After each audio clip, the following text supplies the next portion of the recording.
जी, और रामलला की प्राण प्रतिष्ठा की तैयारियां जोरों पर हैं और इस बीच प्रधानमंत्री ने सोशल मीडिया प्लेटफॉर्म एक्स पर इससे जुड़ा कुछ लिखा है। क्या लिखा है ये आपको बताते हैं।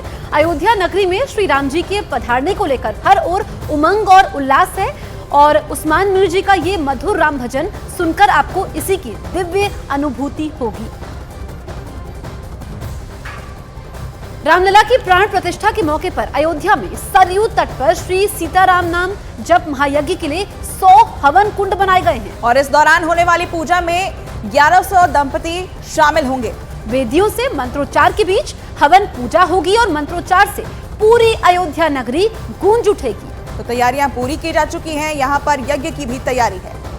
उससे पहले पूरी अयोध्या उत्सव के माहौल में है और यहाँ पर एक खास आयोजन हो रहा है और 100 हवन कुंडों को बनाया गया है। 1100 दंपति लगातार 9 दिन तक इस जगह पर यज्ञ करेंगे और ये लोग ये मान रहे हैं कि 22 जनवरी का जो दिन होगा उस दिन खुद स्वयं भगवान राम का अवतार होगा, श्री राम का अवतार होगा और उसके उपलक्ष्य में लगातार 9 दिन तक ये यज्ञ चलेगा। अनूठा यह आयोजन होगा और जो पूरा जो माहौल रहेगा सरयू नदी के तट के किनारे एक आध्यात्मिक माहौल का जो माहौल है वो बनेगा और इसके अलावा लोग भगवान राम के जन्म के उत्सव को पूरे विश्व के कल्याण को लेकर ये यज्ञ करेंगे।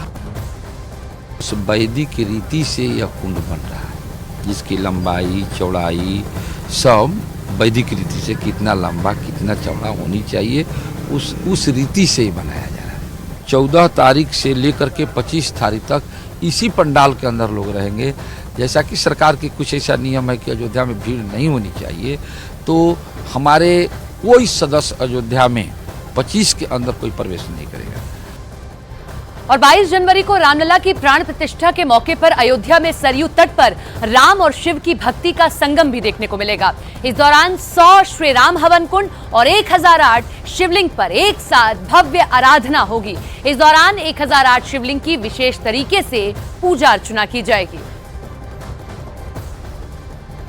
श्री रामलला प्राण प्रतिष्ठा के समारोह को यादगार बनाने की पूरी कोशिश यहाँ पर कवायद भी चल रही है और 100 हवन कुंड बनाने के बाद उसके साथ साथ भगवान शिव की आराधना के लिए भी खास आयोजन किया गया है और 1000 से ज्यादा शिवलिंगों का भी पूजन किया जाएगा। ये पूरा जो व्यवस्था है आप देख सकते हैं।